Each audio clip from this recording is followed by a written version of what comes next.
This video is made possible by our generous supporters on Patreon. Check out patreon.com/NWR for all the details.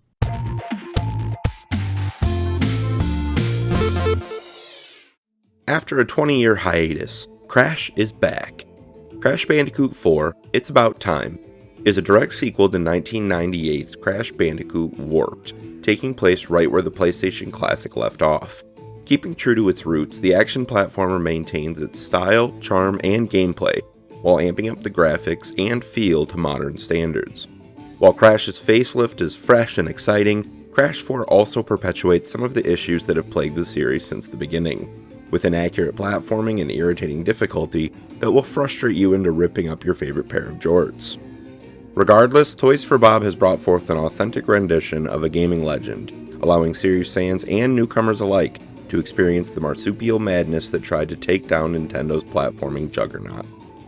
With Uka Uka's help, Entropy and Neo Cortex, the title's antagonists, escape the time prison and force Crash and Coco to go on another adventure to gather the 4 quantum masks to save the multiverse from certain doom.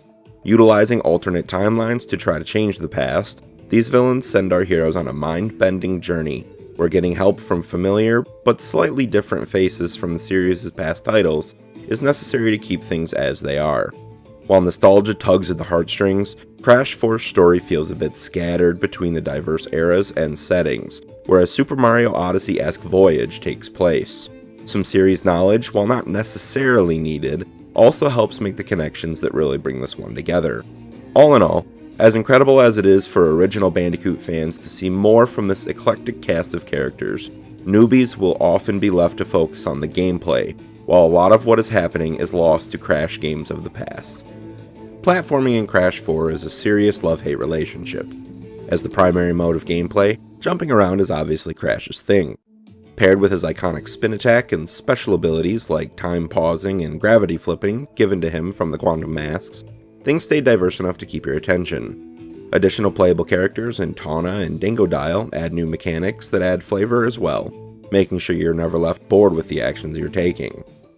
The issue that comes in with the old school style of platforming on offer in Crash 4 is that it simply doesn't feel great.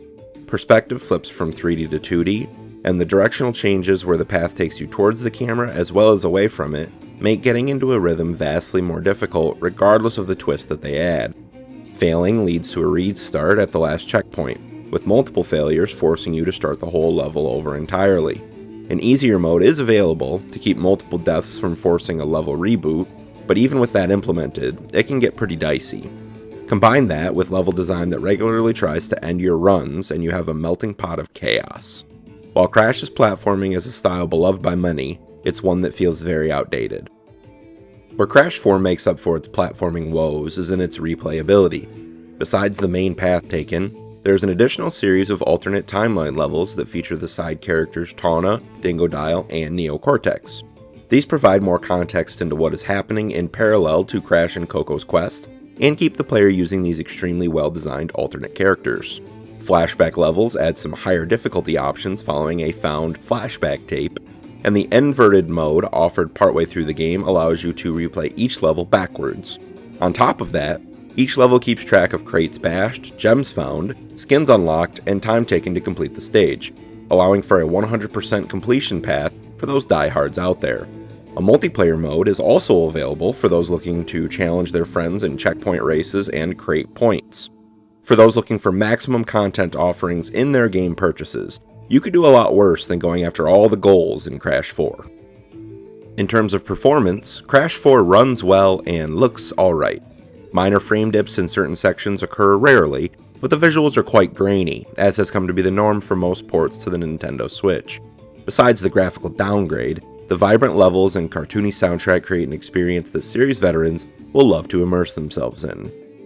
Crash Bandicoot 4, It's About Time, resurrects this classic series in an authentic fashion. While a modern adventure with maximum replayability is a godsend for fans, a lot of what made the original Crash games rough around the edges is also present in this iteration, with inaccurate platforming and frustrating difficulty.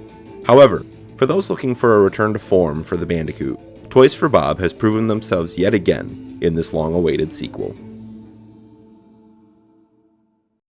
This video is made possible by our generous supporters on Patreon. Did you know that Nintendo World Report is funded directly by fans like you?